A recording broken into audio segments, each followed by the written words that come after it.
este informe especial.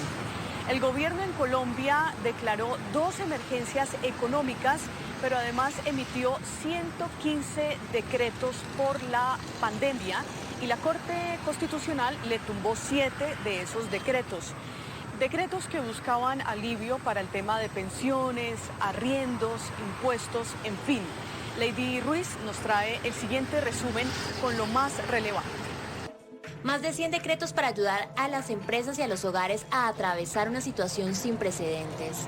Realmente nos estábamos enfrentando a un fenómeno que era impredecible, que tenía una magnitud desde el punto de vista de salud y económica que requerían unos instrumentos adicionales que el gobierno tenía a su disposición en el marco de una normalidad. Entonces era necesario habilitar facultades para que el gobierno pudiera tomar decisiones de gasto, de recursos, también acceso a recursos para poder atender la emergencia. Entonces, yo creo que es la magnitud del choque en salud y económico que enfrentamos y también el carácter de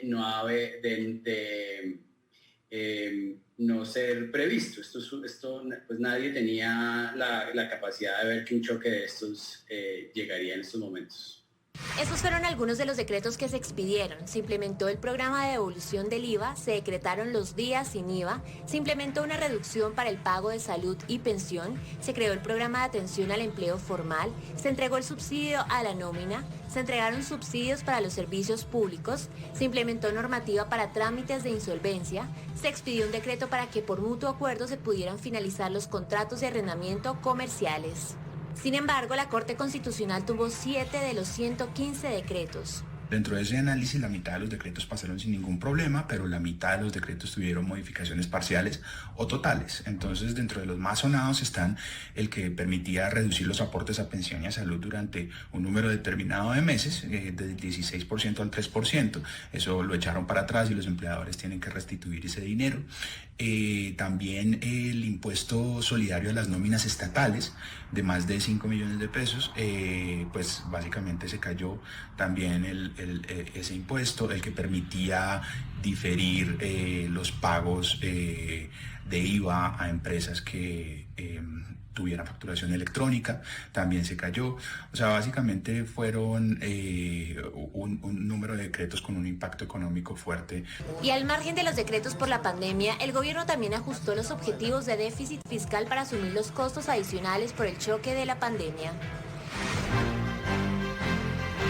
Ante la grave crisis económica por la que atraviesa actualmente el país, que se agudizó entre los meses de abril y julio, el gobierno nacional decidió suspender la regla fiscal hasta el año 2022. Lo que implica es que se le está dando más flexibilidad al gasto público y se están quitando al menos temporalmente los topes de endeudamiento máximos que se han establecido en esta regla fiscal.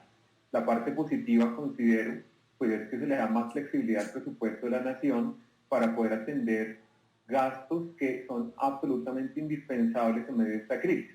El gobierno considera que para el año 2020 el déficit podría alcanzar un 8.2% del PIB, como lo mencioné, que de tomar es una cifra alta, y que esto progresivamente puede ir bajando al 5.1% y al 3% para los años 2021 y 2022. Ese es el punto de vista del gobierno. Pero hay también opiniones de entes privados que dicen, quién sabe. Por ejemplo, la agencia calificadora de riesgo Fitch, que nos mantuvo la calificación de riesgo del país en un grado de inversión de BBB, dice, ojo, porque esto podría estar realmente para el año 2020, el déficit en un 9.1% del PIB. Y si bien es cierto, sí se espera que baje gradualmente, Fitch no es tan optimista, dice que puede estar en un 7.5% del PIB para el año 2021 y en un 4.9% del PIB para el año 2022.